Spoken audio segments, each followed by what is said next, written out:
My name is Jessica Cooley, and at 39 years old, I pinned the star of a general onto the shoulder of my United States Army uniform. But my story didn't start at the Pentagon.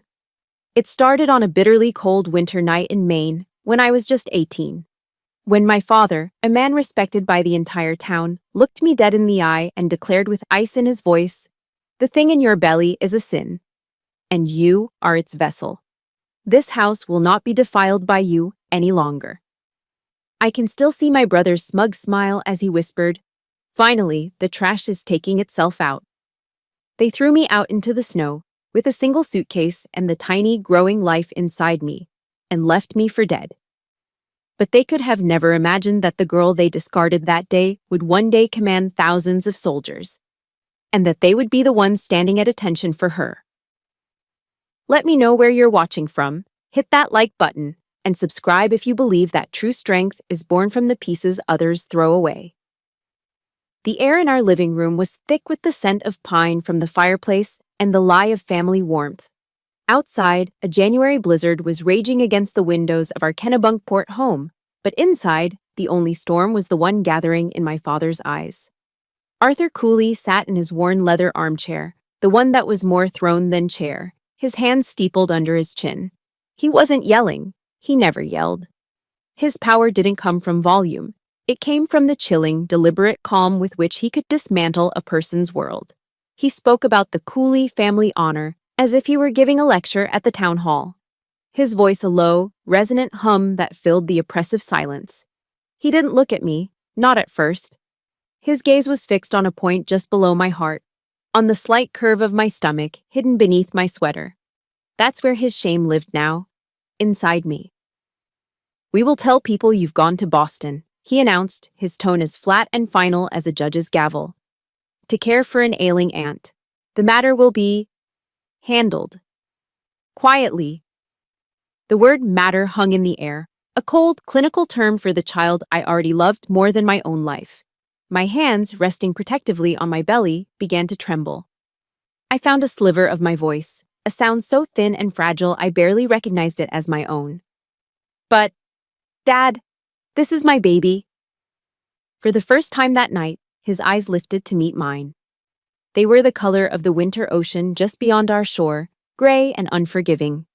The ice in them seemed to freeze the very air between us. "It is not my grandchild," he stated, each word a perfectly formed shard of glass. "And from this moment on, you are not my daughter." There was no room for argument, no space for a plea. It wasn't a punishment, it was an erasure. A sentence had been passed, and my existence in this house was officially over. My breath caught in my throat, a ragged, painful gasp. My gaze darted desperately across the room, searching for an ally, a lifeline. I found my mother, Eleanor, standing by the large bay window. She was wringing her hands, her knuckles white. I could see the sheen of tears in her eyes, but she wouldn't look at me. She just stared out at the swirling snow, a statue carved from fear and silence. I mouthed the word, "Mom," and she gave the slightest shake of her head. A tiny, almost imperceptible movement that screamed a single, deafening message. "I can't help you." Then my eyes fell on my brother, Daniel. He was leaning against the far wall, arms crossed over his chest, a faint, cruel smirk playing on his lips. He was the golden boy, the one destined for law school and a corner office. He was also the one who had found my pregnancy test in the trash and, with gleeful righteousness, had delivered the news to our father. The look on his face wasn't just satisfaction, it was triumph. My father's words were the blade, but my mother's silence and my brother's smile were the poison that coated it. This was a complete betrayal, executed by the three people who were supposed to be my world. I was utterly, terrifyingly alone. "Daniel," my father commanded, his voice unchanged, "get her out of here."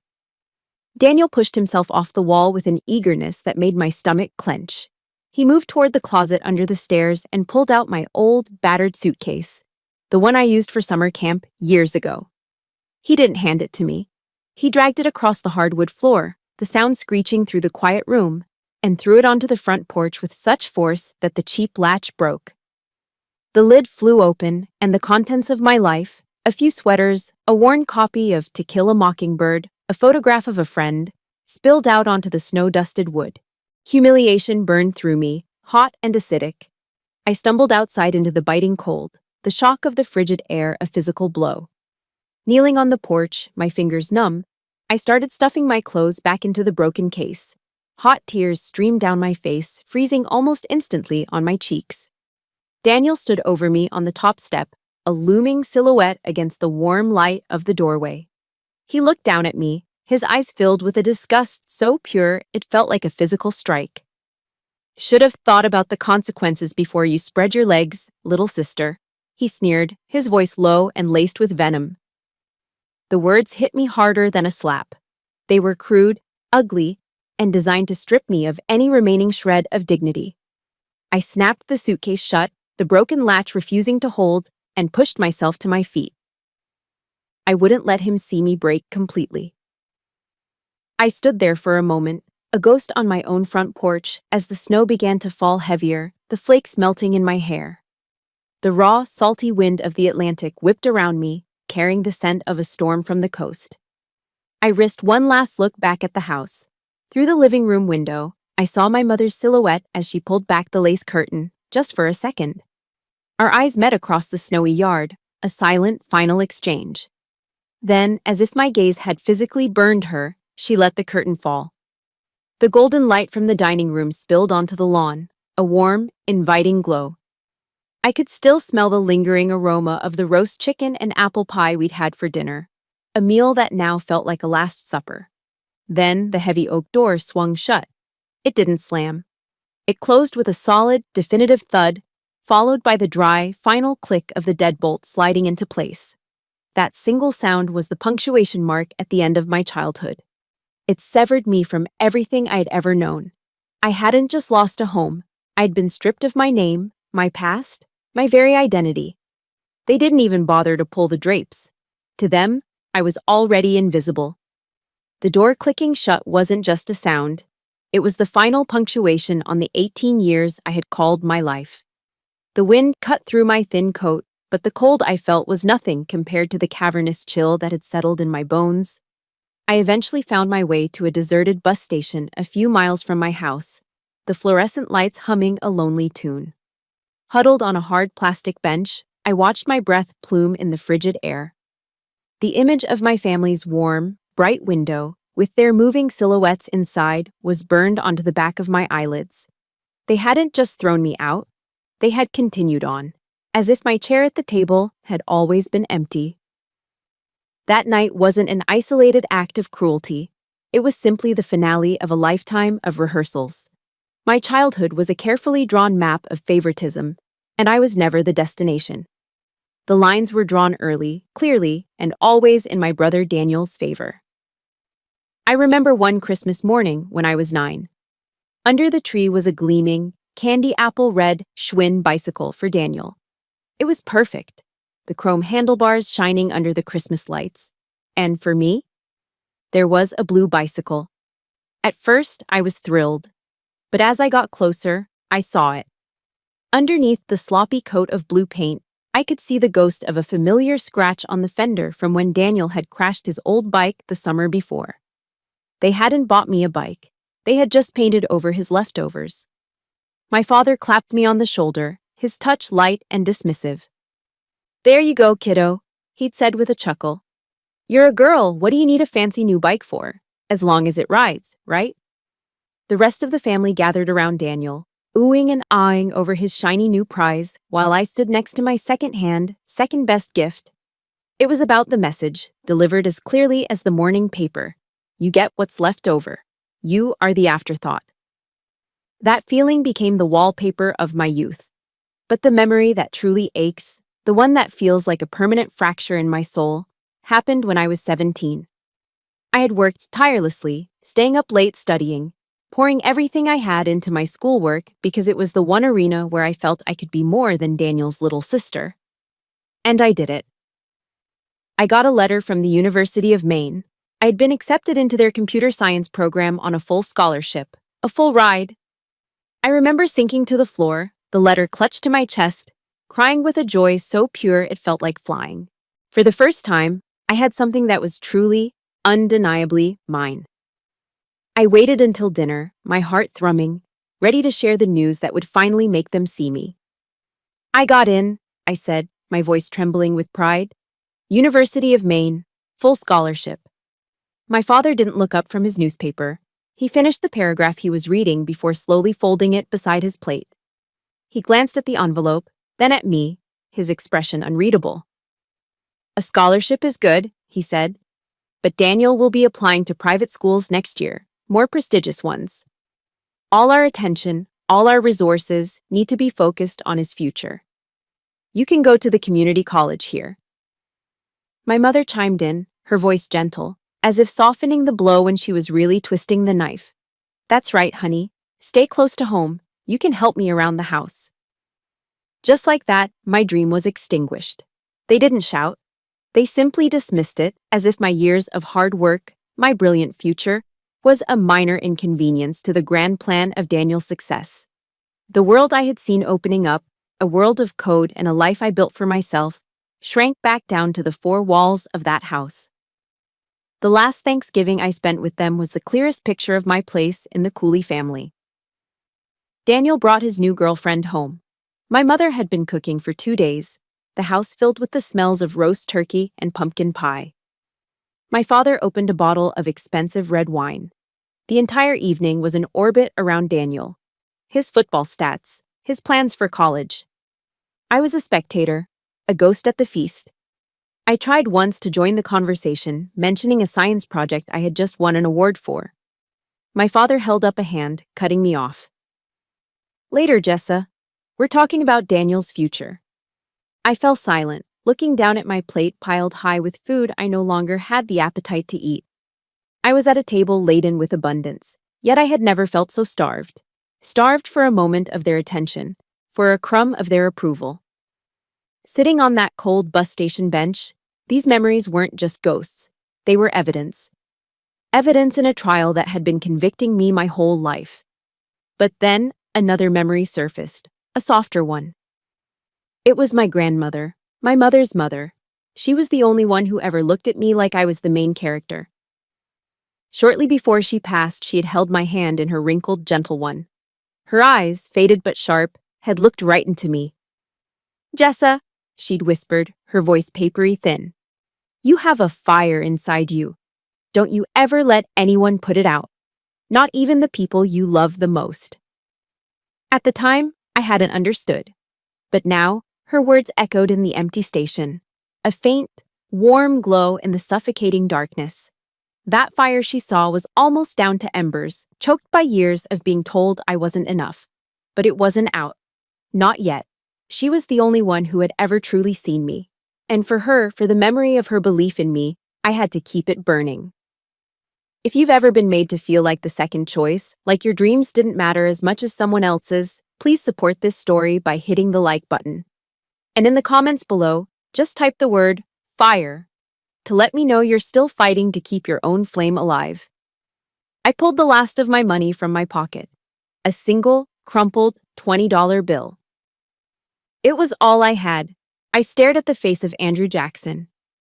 They spent my whole life telling me I was nothing without them.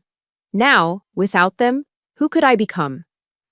The question hung in the cold air, not as a whisper of despair, but as the quiet, defiant crackle of a single, surviving ember. The question of who I could become was answered not with a grand revelation, but with the relentless, grinding reality of survival. With my $20, I bought a bus ticket to Portland, Maine. It was the biggest city I could reach, a place anonymous enough to swallow my past. My first home as a free woman was a cramped attic apartment above a noisy diner. The air was permanently saturated with the smell of stale coffee and sizzling bacon grease, a scent that clung to my clothes, my hair, and every page of the few books I owned. Below me, the diner was a constant cacophony of shouting cooks, clattering plates, and the jukebox that only seemed to have 3 songs. That tiny, grimy room was my sanctuary and my prison. My life became a brutal, repeating loop, a marathon with no finish line. My day started at 5 a.m. From 6 until 2 in the afternoon, I was a waitress at the diner downstairs. I learned to balance 4 heavy plates on one arm, to smile when my feet felt like 2 blocks of burning cement inside my cheap sneakers, and to navigate the narrow aisles with a growing belly that was becoming harder to hide. The pay was minimal, the tips even less so. Then, from 5 in the afternoon until midnight, I had a second job washing dishes at a seafood restaurant down by the wharf. I'd stand for hours in front of a giant industrial sink, my hands plunged into scalding, soapy water, scrubbing away at the remnants of other people's expensive meals. The harsh chemicals turned my hands raw and calloused, the skin cracking and bleeding in the cold air. Food was whatever was left over at the end of my shift. A half-eaten basket of fries, a bowl of clam chowder that was about to be tossed. I'd eat quickly, standing in the steamy kitchen, before starting the long walk home. Every dollar, every quarter, was meticulously counted and tucked away in an old coffee can for the baby. For my daughter. The physical exhaustion was a constant, heavy blanket I couldn't shake off. But some days, the hollowness inside, the profound loneliness, was a sharper pain than my aching back or swollen feet. Being pregnant and alone in a new city made me a target for whispers and judgmental stares. I could feel them, the sideways glances from other waitresses, the disapproving frowns from older customers. One afternoon, a woman at a corner booth, a regular with perfectly coiffed gray hair, had been watching me all morning. When she left, I went to clear her table and saw she had left no tip. Instead, there was a note, scrawled on a napkin in neat cursive. "You should have kept your legs closed." I stood there for a moment, the napkin trembling in my hand. The same shame my father had tried to brand me with had followed me here. It was in the air, in the eyes of strangers. I didn't cry. I simply crumpled the napkin into a tight ball, my heart constricting in my chest, and threw it in the trash with the leftover scraps of her lunch. I learned to build an invisible wall around myself. My waitress smile became a mask, a piece of armor to hide the wounds that were still weeping underneath. My greatest fear wasn't the loneliness or the judgment. It was failure. It was the terrifying possibility of being evicted, of having nowhere to go when the baby arrived. That fear took the form of a single piece of paper. One day, a bright red overdue rent notice was tacked to my apartment door. Seeing it felt like a punch to the gut. My landlord, a gruff man who seemed to have a permanent scowl, had made it clear he offered no second chances. I took the notice inside, but I didn't hide it. I didn't cry. Instead, I taped it to the cracked wall across from my lumpy mattress. Next to the menacing red number, I took a pen that was nearly out of ink and wrote 3 small words. Just one more day. It became my mantra, my prayer, my battle cry. Every morning when I woke up before the exhaustion had fully set in, I would look at that notice. It wasn't a symbol of defeat, it was my reason to fight. I just had to get through the next 24 hours, survive one more shift, earn one more day's rent. It wasn't living, it was existing, one sunrise at a time. And every single night, no matter how tired I was, no matter how much my body ached, I had a ritual. I would lie down on my mattress, place my chapped hands on my swelling belly, and feel the gentle flutter of the life inside me. I would whisper into the darkness of my tiny room, my voice soft but steady. "I'm here, little one. I'm right here. I will never, ever leave you." That promise was my anchor in the storm. It was the one thing that kept me from letting the current pull me under. Rachel was born on a stormy October night, the rain lashing against my single window, the wind howling like a lonely wolf. She was born right there, in that attic room, with the help of a kind, elderly midwife I'd paid for in small weekly installments. The moment the midwife placed her in my arms, a tiny, wailing, beautiful bundle, the world outside fell silent. All the pain, the fear, the months of grinding exhaustion, it all just dissolved. As I looked at her, so perfect and new, I felt a surge of pure, unadulterated joy for the first time in what felt like a lifetime. Her tiny fingers wrapped around one of my own, her grip surprisingly strong. Looking into her clear, dark eyes, I whispered the promise that had now become my life's mission. "I am going to build you a fortress, Rachel. A fortress that no one can ever touch." The days that followed were a blur of sleeplessness and a love so fierce it terrified me. The diner downstairs was my daily battleground. Most customers were a faceless stream of orders and demands. But there was one man, an older gentleman who always sat at the end of the counter. He had short gray hair, a quiet demeanor, and eyes that seemed to see more than most. Every morning, he'd order a black coffee and read his newspaper, a silent fixture in my chaotic world. I'd refill his cup, we'd nod, and that was it. Until one particularly brutal Tuesday. A customer had yelled at me for mixing up his order. Rachel had been up all night with a fever, and I felt myself swaying on my feet, a wave of dizziness washing over me. As I placed a fresh pot of coffee on the burner, my hands shook so badly I almost dropped it.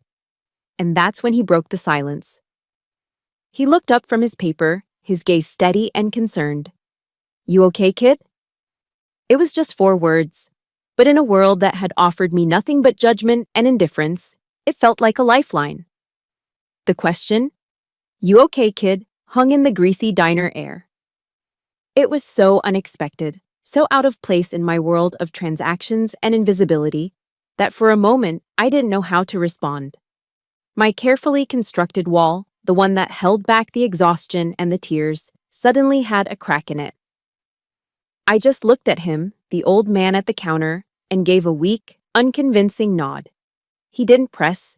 He just nodded back, a silent acknowledgement, and went back to his newspaper. But something had shifted. The interaction was brief, but it was the first drop of rain on a parched, emotional landscape. His name was Frank Riley. I learned that from the name on his credit card one day. He was a creature of habit. Every morning at 7, he'd take the same stool at the end of the counter, order a black coffee, and read the paper cover to cover. He was a former Marine sergeant, I'd eventually learn, with a quiet intensity and a gaze that seemed to peel back layers. He never made small talk, never asked personal questions. But I started to realize he wasn't just sitting there. He was observing. He didn't look at me with pity, the way some of the other customers did when they noticed the dark circles under my eyes or the slight tremor in my hands. He didn't look at me with judgment either. He watched me the way a hawk watches the wind, assessing, calculating. He saw the efficiency in my movements, the grit in my posture as I worked through the morning rush, handling 3, sometimes 4 tables at once without ever losing my cool. He wasn't seeing a struggling single mother. He was seeing a soldier in the trenches. The dam finally broke on a miserable Tuesday afternoon. The lunch rush had been a nightmare. I was running on 3 hours of sleep, and a businessman at table 4 had berated me for 5 minutes because his burger was medium well instead of medium. I felt the familiar sting of tears threatening, but blinked them back, my jaw tight. After he left, I was clearing his table when Frank's low, gravelly voice cut through the diner's noise. "Hey, Cooley." He'd learned my last name from my name tag. I walked over to the counter, expecting him to want a refill. Instead, he folded his newspaper deliberately and looked me straight in the eye. "Don't let them get to you," he said, his voice firm, unwavering. I was in Vietnam. I know what a fighter looks like. They aren't the ones who aren't afraid. They're the ones who act in spite of the fear. You've got that in you. I was stunned into silence. In the year since I'd left home, people had called me a lot of things, directly or indirectly. A sinner, a charity case, irresponsible. But no one, not once, had ever called me strong. Frank's words weren't a compliment. They were a statement of fact, a diagnosis of my spirit. It was like he had reached past the tired waitress uniform and seen the warrior underneath. I felt a jolt, a current of warmth that spread through my chest, pushing back against the cold that had lived there for so long. All I could do was whisper a small, "Thank you." He didn't offer a solution that day. He didn't give me advice. Instead, a few days later, he slid a small yellowed newspaper clipping across the counter with my tip. "Read this when you get a chance," was all he said. That night, in the quiet of my attic room, with Rachel sleeping soundly in her makeshift crib, I unfolded the delicate piece of paper. The light from my small lamp was dim, but the words were powerful enough to burn through the gloom. It was a quote attributed to Theodore Roosevelt. "It is not the critic who counts. The credit belongs to the man who is actually in the arena, whose face is marred by dust and sweat and blood, who strives valiantly, who errs, who comes short again and again, but who does actually strive to do the deeds. Tears welled in my eyes and spilled onto my cheeks, but these were different tears. They weren't born of shame or self-pity. They were tears of recognition. My father, with his cold pronouncements of honor. My brother, with his smug, cruel whispers. The woman with her judgmental note. They were the critics, sitting safely in the stands, pointing out how I stumbled. But me? I was the one in the arena. My face was marred by the grease of the diner and the tears of exhaustion. My hands were calloused from the fight. I was the one striving, falling, and getting back up. For the first time, I saw my struggle not as a mark of shame, but as a badge of honor. A week later, Frank finally brought up the military. He was direct, no sugarcoating. He didn't sell it as a magical solution. He talked about the discipline, the sacrifice, the long nights away from home that would be especially hard for a mother. But then he talked about the things I craved, like a starving person craves food, stability, a steady paycheck, health insurance for Rachel. The GI Bill, which meant a college education, the one that had been stolen from me, was still possible. And most importantly, he talked about brotherhood, camaraderie. A family forged in shared hardship, built on merit and respect, not on the accident of blood. The army won't give you an easy life, Cooley, he said, stirring his coffee, his gaze fixed on the black liquid. It's not designed for that. But it will give you a fair shot to fight for one. And for a soldier, a fair shot is all you can ask for. He reached into his wallet and pulled out a small, crisp business card. It was for the local U.S. Army recruitment office. He laid it on the counter between us. My hand trembled slightly as I reached for it. The card felt heavy, dense with the weight of a decision I never thought I'd have to make. That night, I didn't put it in a drawer to be forgotten. As I changed Rachel's diaper, I slipped it into the side pocket of her diaper bag, right next to the baby wipes and a spare pacifier. The card lay there, amongst the things that belonged to my daughter's future. I wasn't ready yet, but for the first time in a very long time, I saw a door, instead of just walls. The door Frank had opened remained just a sliver of light in my mind, a possibility I wasn't yet brave enough to consider. For nearly a year, my life had settled into a rhythm of survival, and my past had become a distant, silent ache. Then, a letter arrived. The envelope was a soft cream color, my name and address written in my mother's familiar, elegant script. It was the first contact of any kind since that night. My hands trembled as I opened it. The letter was filled with carefully chosen words of counterfeit remorse. She missed me, she wrote. She thought of me every day. My father had calmed down considerably and was asking about his granddaughter.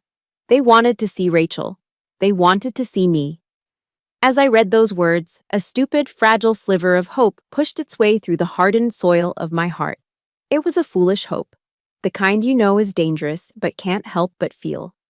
Maybe the birth of a child, an innocent baby, really had softened them. Maybe time had granted them perspective. Maybe they finally realized what they had lost. I was naive enough to let myself believe it. We agreed to meet at a neutral, anonymous coffee shop halfway between Portland and Kennebunkport. I arrived early, my stomach churning with a mixture of anxiety and that treacherous hope. My father didn't come.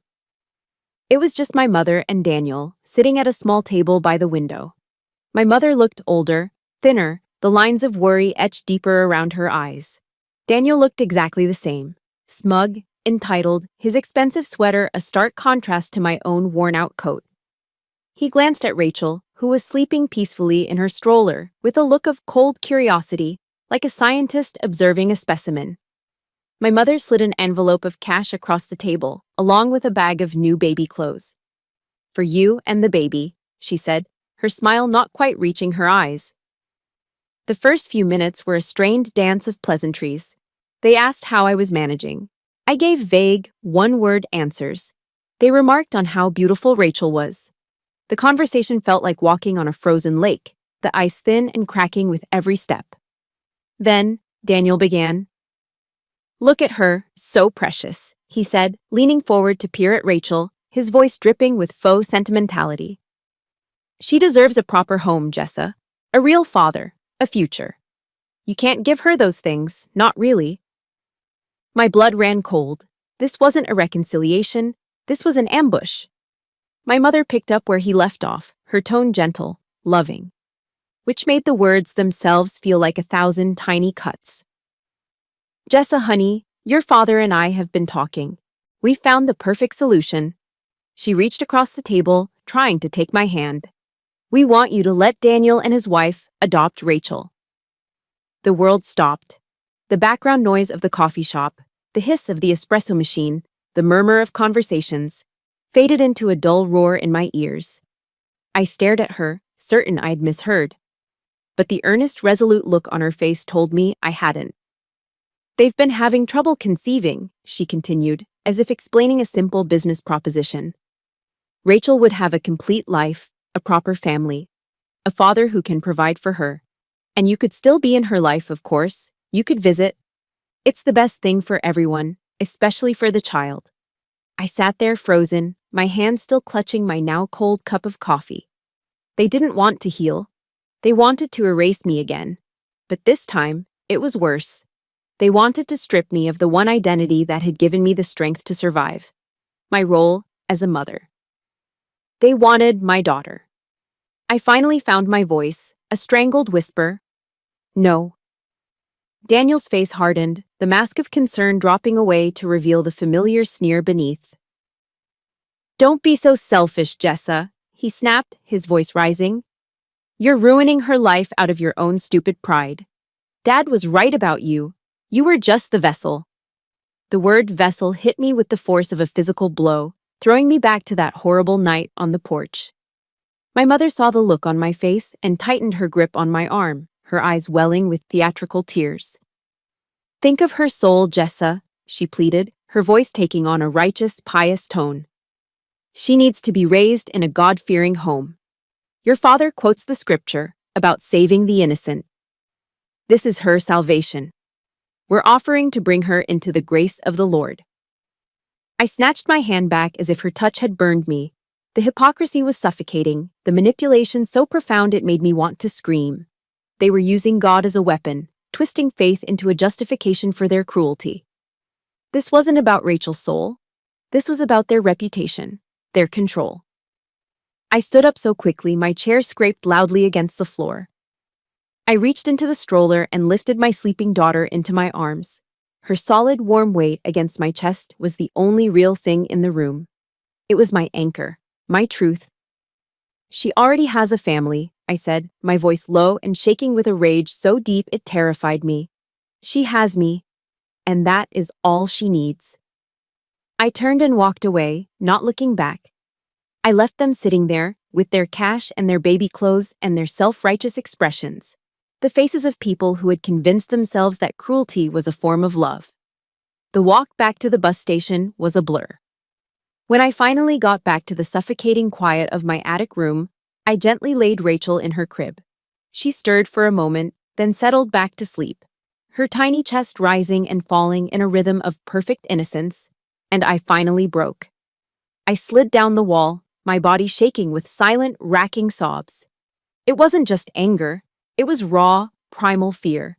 They had money. They had influence. My father was a respected man. What was to stop them from coming back with lawyers and court orders, painting me as an unfit, sinful mother? They had the power to take her from me. My wild, terrified gaze fell upon the diaper bag in the corner, the business card. Frank's words echoed in my head. A fair shot to fight. My fear began to curdle, hardening into something else. Something cold and sharp. Resolve. I crawled over to the bag, my hands still shaking, and pulled out the card. I stared at the crisp, black letters, United States Army.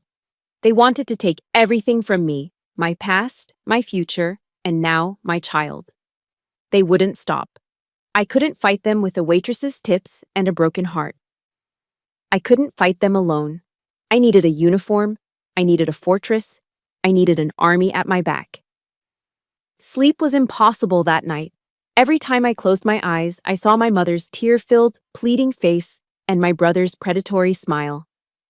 The four walls of my tiny attic room felt like they were closing in, squeezing the very air from my lungs. I held Rachel to my chest, her warmth a fragile shield against the cold terror that gripped me. My mind raced, painting vivid, horrifying scenarios. I could see them showing up with a lawyer, a man in an expensive suit holding a stack of legal documents. I could hear them in a courtroom, my father using his respected community standing, my mother crying on the witness stand, both of them testifying about my instability, my sin. They had money, connections, and the power of public opinion on their side. I had nothing but a fierce, desperate love for my child. The helplessness was a physical weight, pressing down on me, threatening to crush what little fight I had left. But then, something else rose through the fear. It started as a low burn in the pit of my stomach and spread through my veins like wildfire. It was rage, a pure, clarifying rage that burned away the panic. I looked down at my daughter's perfect sleeping face, her tiny hand curled around my finger. They had taken my childhood. They had taken my dreams. They would not take my daughter. A single, resolute thought cut through the chaos in my mind. They will not win. I would not let them. As the first gray light of dawn filtered through my window, I reached for the business card on my nightstand. The fear was still there, a cold knot in my stomach, but it was no longer in control. My fingers were steady as I dialed the number. A man with a tired, professional voice answered. U.S. Army Recruiting, Sergeant Miller speaking. My voice, when it came out, was clear and hard, devoid of the tremor that had plagued it for the last year. My name is Jessica Cooley. I want to enlist. Immediately. There was a brief pause on the other end of the line. Ma'am, the process takes... I understand, I cut him off. I'm ready now. He asked the inevitable questions, his tone shifting slightly when I told him I was 20 years old with an infant daughter. Having a child can make service very difficult, Ms. Cooley, he said, a note of caution in his voice. Sergeant, I replied, and my voice was like steel. It is because of my daughter that I am calling. He fell silent for another moment. Then his tone changed again, this time to one of respect. All right, Cooley, come down to the office at 800. I had found my unshakable reason. I wasn't running from my past anymore. I was building a fortress to protect my future. The process was a whirlwind of paperwork, tests, and physical evaluations. I moved through it all in a focused haze, my determination a shield against any doubt. I scored surprisingly high on the ASVAB, the aptitude test, especially in the technical sections, a ghost of the computer science scholarship I never got to use. I passed the physical with ease. Months of carrying heavy trays and scrubbing floors had made me stronger than I knew. Finally, I sat across the desk from Sergeant Miller with a mountain of enlistment papers in front of me. He explained everything in detail, the length of my contract, the risks, the benefits. I listened, but my decision was already made. When he pushed the final signature page in front of me, I didn't hesitate. I picked up the pen and signed my name, Jessica Cooley, on the line. Each stroke of the pen felt like a sacred vow. The signature that committed me to years of service to my country was also the signature on my own personal Declaration of Independence. I was officially severing the final toxic tie to the family that had discarded me. I was creating a new lineage, a new legacy, one that would begin with Private Jessica Cooley and her daughter Rachel. Before I left for the diner to say my goodbyes, I stopped by Frank's stool. He was there, as always, with his black coffee and newspaper. I didn't have the words to properly thank him for what he'd done, for seeing me when no one else had, so I said the only thing that felt right. I'm not going to let you down, I told him, my voice steady. He looked up at me, a long appraising look. A rare, small smile touched the corners of his mouth. He nodded slowly, then reached into his pocket and pulled out a heavy bronze coin, pressing it into my palm. This is a challenge coin, he said, his voice low. Keep it. When you feel like quitting, you hold on to this, and you remember why you started. The weight of the coin in my hand felt like the weight of his belief in me. It was more than I'd ever gotten from my own father. There was one last thing I had to do. Before turning in my personal effects, I stood outside the recruitment office and made one final call. My mother answered on the second ring, her voice laced with a wary, "Hello?" "Mom," I said. My voice was calm, almost detached, as if I were a stranger delivering a message. "I'm calling to inform you and Dad that I have enlisted in the United States Army. Rachel and I will be under their care and protection now." I could hear her sharp intake of breath, the start of a protest. I didn't let her speak. "Do not ever," I continued, my voice dropping to a cold, hard whisper, "think about trying to take her. Because if you do, you won't just be coming up against me, you'll be coming up against the entire United States Army." I ended the call before she could form a reply. The click of the phone disconnecting was the most liberating sound I had ever heard. It wasn't just a conversation I had ended, it was a lifetime of fear. The recruiter who processed my final papers, a different sergeant, handed me my travel orders. "Welcome to the United States Army, Cooley," he said with a tired grin. "Your life will never be the same." He was right. When I walked out of that office and into the bright afternoon sun, I was no longer Jessa Cooley, the outcast, the vessel, the girl thrown into the snow. I was Private Cooley, and I had a war to win. If you've ever had to make a drastic decision to protect yourself or your loved ones, please hit the like button for Jessa's courage. In the comments, just write the word warrior if you believe she made the right choice. The bus ride to Fort Jackson, South Carolina, was a descent into a new world. The lush green landscape of Maine gave way to the humid, oppressive heat of the South. From the moment I stepped off that bus, my old life was over. My civilian clothes were stripped away, my hair was cut, and my identity was reduced to the name stenciled on my uniform, Cooley. On day one, I was already a target. At 20 years old, I was an elder among a sea of fresh-faced 18-year-olds straight out of high school. My drill sergeant, a man built like a bulldog with a voice like gravel in a blender, got right in my face, his breath hot and smelling of stale coffee.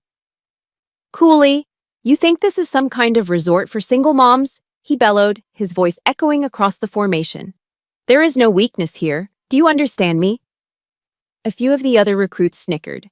One girl in the bunk next to mine, a tough kid from Chicago named Diaz, started calling me Grandma. I didn't react. I just clenched my jaw, stared straight ahead into the drill sergeant's furious eyes, and screamed the only answer aloud, "Yes, drill sergeant!" The physical pain they were about to inflict on me was nothing compared to the insults I had already survived. This was just a different kind of fire. Every day at Fort Jackson was a calculated exercise in breaking us down to build us back up as soldiers. We ran for miles under the scorching South Carolina sun until our lungs burned. We low-crawled through mud pits under live ammunition and barbed wire that tore at our uniforms. We learned to field strip and reassemble our M16 rifles in the pitch dark until our fingers were numb and our movements were pure muscle memory. My body screamed in protest. Every muscle ached, my shins throbbed, and my feet were a mass of blisters. But my hardest battle began when the training day ended. Each night, after a grueling 14-hour day, I fought a war on two fronts. While the other recruits collapsed onto their bunks, I would make a frantic dash to the family housing unit on the other side of the base. The Army had assigned a caregiver, a kind but firm older woman, to watch Rachel. I had exactly 1 hour, one precious hour to be a mother. I'd rush in, my uniform still caked with mud, and scoop my daughter into my arms. In that hour, I had to bathe her, feed her, read her a story, and kiss her goodnight, all while my body was screaming for rest. The guilt was a constant gnawing presence. Leaving her crying in her crib each night to run back to the barracks before lights out felt like tearing a piece of my own soul out. It was during those agonizing nights that the challenge coin Frank had given me became my anchor. I'd sit on the edge of my bunk in the dark, the heavy coin cold in my palm, and remember his words, "Remember why you started." I started this for her. Every push-up, every mile, every moment of pain was for Rachel. I wasn't just building a soldier, I was building her fortress, brick by painful brick. At first, the drill sergeant saw me as a liability, the single mom who was bound to wash out. But as the weeks wore on, they started to see something else. They realized that being a mother hadn't made me weaker. It had forged me in a way they couldn't replicate. It had given me a resilience and maturity that the younger recruits lacked. I never complained. When the 18-year-olds cried from homesickness, I was silently cleaning my rifle, my focus absolute. I had a reason to fight that was bigger than all of theirs combined. The shift was subtle. The snickers stopped. The nickname, Grandma, faded away. One day, during a particularly brutal ruck march, Diaz, the girl who had mocked me, collapsed, her leg seizing with a vicious cramp. The order was to keep moving. But I stopped. I dropped my pack, helped her to her feet, and slung her arm over my shoulder. We finished the last 2 miles together, her leaning on me, both of us struggling but refusing to quit. From that day on, she wasn't just Diaz, she was my sister. Slowly, the drill sergeant's scorn turned into a grudging respect. He started using me as an example. "Look at Cooley," he'd roar at a recruit who was struggling. "She's got more reason to quit than any of you, but she's still here. She's still pushing." "What's your excuse?" My defining moment came during our final field training exercise, the Forge. It was the culmination of everything we'd learned. During a timed obstacle course, a male recruit in my squad went over a wall awkwardly and landed badly, his ankle twisting with a sickening crunch. He was down, stuck. The drill sergeant's command crackled over the radio. "Leave him, complete the mission." It was a test of our priorities, the mission or the man. I didn't hesitate. I disobeyed the order. I ran back, used the combat first aid I'd been taught to stabilize his ankle, and with Diaz's help, we practically carried him across the finish line, coming in dead last. I stood at attention, bracing for the worst punishment of my life. Instead, my company captain called me into his office later that day. I stood before his desk, my heart pounding. "You disobeyed a direct order today, Private Cooley," he said, his voice calm. "Yes, sir," I replied, my own voice steady. He looked at me for a long moment, his eyes searching mine. "You put your fellow soldier ahead of the mission," he said, a faint smile playing on his lips. "You don't just have the makings of a soldier, Cooley. You have the makings of a leader." 10 weeks after arriving as a broken young woman, I stood on the graduation field, transformed. I was no longer just Jessa. I was a soldier in the United States Army. And I wasn't just any soldier. I was the distinguished honor graduate of my company, the #1 trainee out of 200. As my name was called, I scanned the crowd of cheering families. And I saw her. Rachel, sitting on our caregiver's lap, clapping her tiny hands and waving a small American flag. Our eyes met across the field, and in that moment, all the pain, all the sacrifice, became worth it. The honor grad star on my uniform today was just the beginning. I would earn all the other stars. For her. The title of honor graduate wasn't just an award, it was a key. My company captain, the man who had seen leadership in my act of defiance, pulled me aside after graduation. He told me that my test scores and my performance record made me a prime candidate for officer candidate school. "Don't waste that potential, Cooley," he'd said. "Enlisted soldiers win battles. Officers lead them." His words resonated with the promise I had made to myself, the promise to earn all the stars. So, I applied. Officer Candidate School at Fort Benning, Georgia, made basic training feel like a summer camp. It was a relentless intellectual and psychological crucible designed to find the breaking point of every candidate.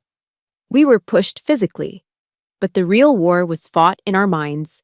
Late nights studying strategy, early mornings leading tactical exercises, and constant evaluations of our leadership abilities.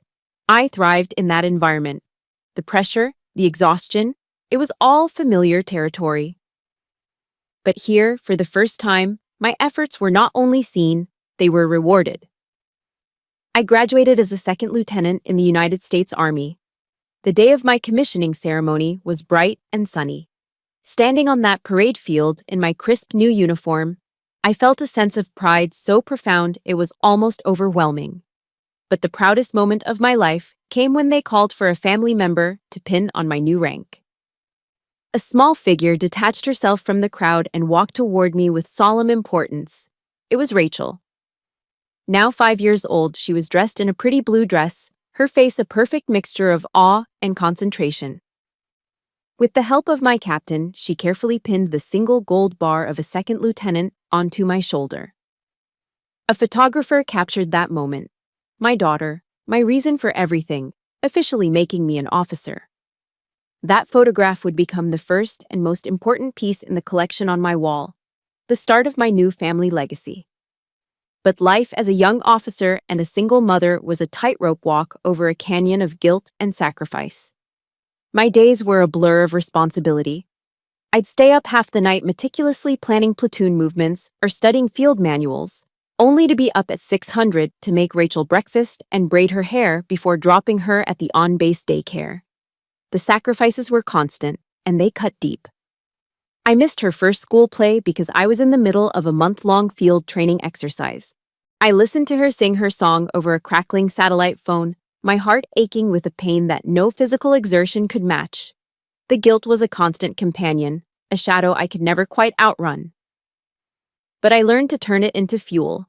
I would look at her picture taped inside my helmet and remind myself that every long day, every missed bedtime story, was an investment in her future. I was building her fortress, and fortresses require sacrifice. It was during a conversation with an army chaplain, a kind man with gentle eyes, that I found a new perspective.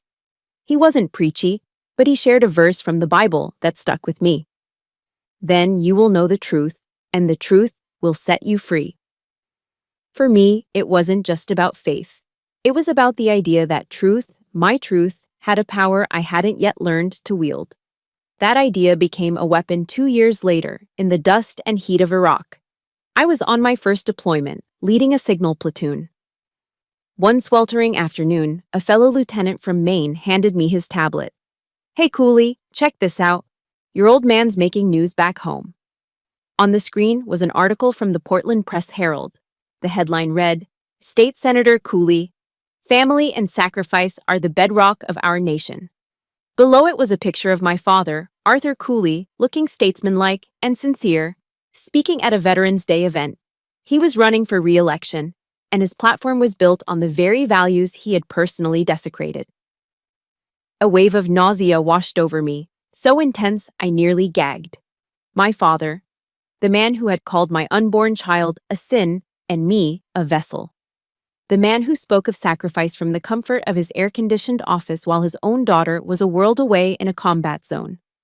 He was using the very words that defined my existence, family and sacrifice, as empty props for his political ambition. He had stolen my pain and turned it into a talking point. As if the universe had a sick sense of irony, a mail delivery arrived that same day. In it was a letter with my mother's familiar script. The timing was almost comical in its cruelty. I took it back to my sweltering tent, the distant thud of a mortar, a dull counterpoint to the pounding in my head. I tore it open. It was the same hollow refrain. "Your father has changed. He asks about Rachel all the time. Family should be together." I read the letter under the weak glow of a single light bulb, the words blurring with the rage in my eyes. They hadn't changed. This wasn't about love or reconciliation. This was about control. Maybe his political advisors had told him an estranged military daughter was a bad look. Maybe they just wanted to pull me back into their orbit to silence the one person who knew the truth. I didn't write back. I didn't even crumple the letter in anger. I calmly walked outside, into the cool of the desert night. I found an empty burn barrel, a rusty steel drum we used for trash. I held a lighter to the corner of the envelope. The paper caught, the flame greedily consuming my mother's pretty words, turning them into black, curling ash. As I watched the last ember die, I realized something with chilling clarity. That fire hadn't just destroyed a letter. It had incinerated the last, foolish vestiges of hope for an easy reconciliation. Peace could not be built on a foundation of lies. True forgiveness could only come after the truth was acknowledged. And my father, Arthur Cooley, would never acknowledge the truth willingly. Not unless I made him. I went back to my tent and looked at my uniform, hanging neatly, ready for the next mission. He could talk about honor. I was living it. My path was clear. From now on, the Cooley family the world knew would be the family of General Cooley, not politician Arthur Cooley. It was no longer just a dream. It was a mission. The years between my mission in Iraq and my promotion to brigadier general were a blur of deployments, command posts, and relentless dedication. I had built my fortress, brick by brick, star by star. I now lived in a quiet, stately home in Arlington, Virginia, a world away from the attic apartment in Portland. 21 years after they threw me into the snow, I invited my family to my home for the first time. It was not an olive branch. It was a summons. The moment my father's black Lincoln sedan pulled into my driveway, the air grew thick with unspoken history. My aide-de-camp, a sharp young captain, met them at the door with crisp military formality. "Welcome to General Cooley's residence," he said, his emphasis on my title a subtle but clear opening salvo. My father, Arthur Cooley, stepped out of the car. Age and illness had stooped his shoulders, but he still carried himself with an air of unearned authority. My mother trailed behind him, a nervous shadow, while Daniel, now a balding corporate lawyer, looked around with a proprietary air, as if assessing the value of the property. But as they stepped into my living room, their confidence began to falter. This was not their territory. The room was filled not with family photos, but with the faces of my chosen family. Frank Riley sat in an armchair by the fireplace, looking as solid and immovable as a mountain. My old drill sergeant, now a sergeant major, stood near the window, his posture radiating discipline. Diaz, now a decorated captain herself, stood beside him. They were all in their dress uniforms, a silent, formidable wall of honor and earned respect. This was my arena. My father, ever the politician, attempted to seize control of the narrative. He cleared his throat and began a prepared speech, his voice resonating with the false sincerity I knew so well. "We all make mistakes in the past," he began, his gaze sweeping over the room, but avoiding mine. "The important thing is that family finds a way to forgive, to move on." He spoke of my success as if it were a natural extension of his own legacy, the prodigal daughter finally making good. He was trying to reframe 21 years of cruelty and neglect as a simple mistake. Daniel stood beside him, nodding in solemn agreement. My mother just stared at the intricate pattern on the Persian rug, a portrait of silent complicity. I let him finish. I stood perfectly still, my hands clasped calmly behind my back, my face an unreadable mask of military composure. My silence was more unnerving to him than any outburst could have ever been. When his voice trailed off into the heavy quiet, I finally spoke. My voice wasn't loud, but it cut through the tension like a razor, clear and cold and carrying the weight of command. "No, Mr. Cooley," I said, using his surname like a formal charge. "We will not move on. Before we can speak of forgiveness, we must first speak of the truth." I turned my head slightly, addressing my other guests, my voice never wavering. "Ladies and gentlemen," I said, "I'd like to introduce you to the family that gave me my name. 21 years ago, on a cold January night, this man informed me that I was a vessel of sin and threw me out of his house and into a blizzard because I was pregnant with my daughter." A collective, sharp intake of breath was the only sound in the room. I let the words hang in the air, a formal indictment. "This woman," I continued, my gaze shifting to my mother, stood by a window and watched in silence as her only daughter was cast out. My mother flinched as if struck, a soft whimper escaping her lips. "And this man," I finished, my eyes landing on my brother, smiled as I fell. "He called me trash, and then he and his wife tried to take my child from me." The room was utterly, deathly silent. The carefully constructed facade of Arthur Cooley, respected state senator, honorable family man, shattered into a million pieces. He stood there, exposed, not in front of his constituents, but in front of soldiers, people for whom words like honor and loyalty were not political props, but sacred covenants. In their unblinking, judgmental eyes, he wasn't a powerful politician. He was just a coward. A weak, old man stripped bare by a truth he could no longer spin or deny. He looked at me then, truly looked at me. He wasn't looking at the girl he had thrown away. He was looking at a general of the United States Army, a woman who commanded thousands, a woman who held all the power in this room. He saw eyes that held no fear of him, no need for his approval, only the cold, hard glint of unforgiving strength. His face, already pale from his illness, turned ashen. His lips trembled, parting as if to form a defense, but no words came. The silence stretched, thick and suffocating. And then, it happened. The words I'd waited a lifetime to hear, not in a desperate plea for his love, but as the terms of his unconditional surrender. They came out as a ragged, strangled whisper, barely audible but echoing like a cannon blast in the silent room. I was wrong. He bowed his head, not in a nod but in a full, profound bow of defeat. It wasn't a grand apology. It wasn't a heartfelt plea for forgiveness. It was a capitulation. It was the complete and total surrender of his power over me. And in that moment, the invisible chains of shame and inadequacy that had been wrapped around my heart for 21 years simply dissolved. They turned to dust and blew away. My aide-de-camp, sensing the shift, stepped forward. "I can show you out," he said, his voice polite but firm. They left without another word, a silent, defeated procession. After they were gone, my guests quietly dispersed, leaving me alone in the sudden stillness of my living room. I didn't feel triumphant. I didn't feel vengeful. I just felt quiet, free. My gaze drifted to the wall over the mantelpiece, my legacy wall, as Rachel called it.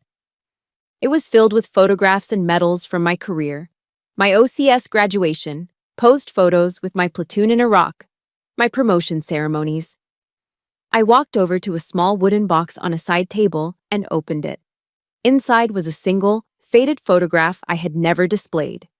It was a candid shot a friend had taken just weeks before I was thrown out, of a scared, hopeful 18-year-old girl with the whole world in her eyes.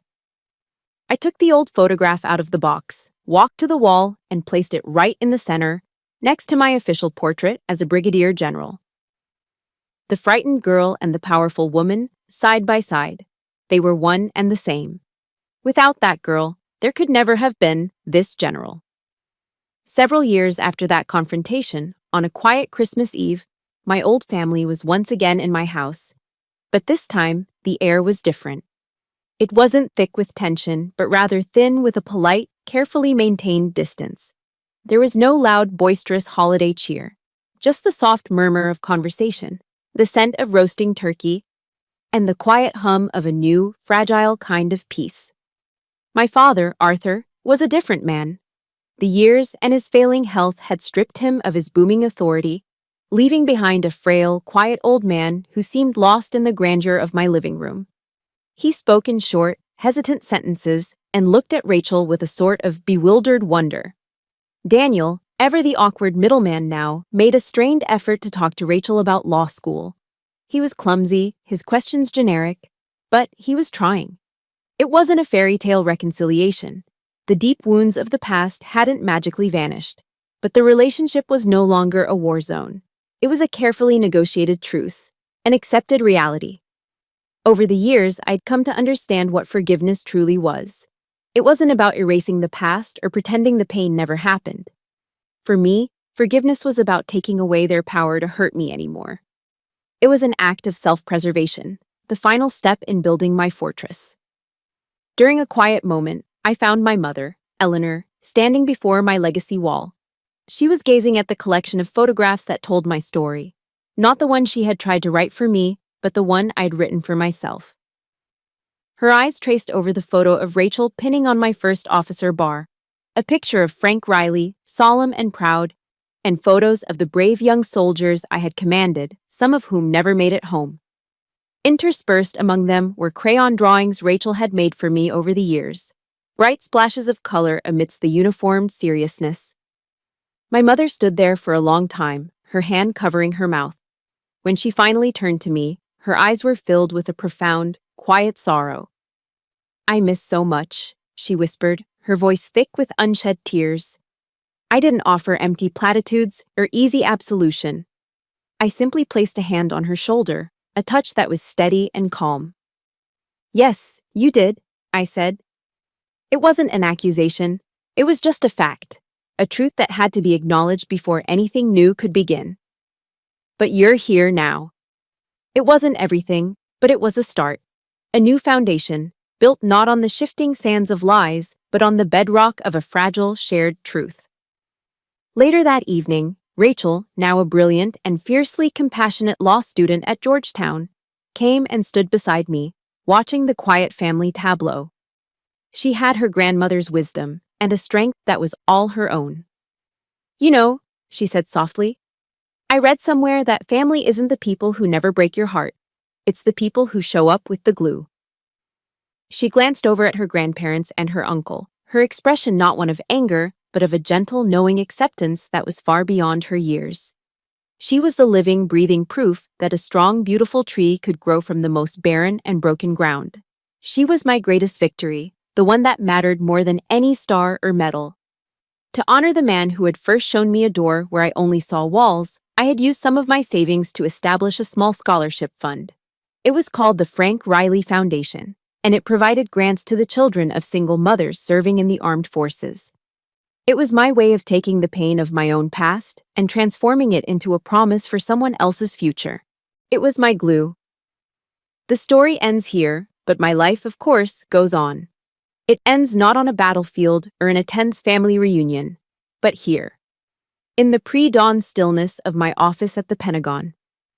I'm standing at the window, a warm mug of coffee in my hands, looking out over the sleeping city of Washington, D.C. In the distance, the Washington Monument pierces the soft, gray light of the coming day. The single silver star on my shoulder feels solid, a familiar and reassuring weight. But it is no longer a weapon against my past. It is not a trophy of my father's defeat. It is simply a part of who I am now. My past is no longer a ghost that haunts me. I faced it. I owned it. I integrated it into my own legacy. The scared 18-year-old girl in the snow is not a memory I run from. She is the foundation upon which I stand. My victory was never about his surrender. It was not about the rank on my collar or the power I wielded. My true victory is the quiet peace that now settles in my soul as I watch the sunrise. It is the freedom that comes from knowing, without a doubt, who you are. I, Jessica Cooley, the girl who was once discarded as a vessel of sin, have redefined everything. I have redefined honor. I have redefined loyalty. And most importantly, I've redefined the very meaning of the word family. This time, on my own terms. And that is my story. It's a story about fighting, but more than that, it's about rebuilding. It's proof that the family you build can be stronger than the one you were born into, and that your past does not have to be your future. Thank you for listening and for being a part of this journey with me. If my story resonated with you, please consider subscribing to this channel where we believe in the power of sharing our truths. And in the comments below, I'd be honored if you would share just one word about what this story meant to you. Your strength inspires us all.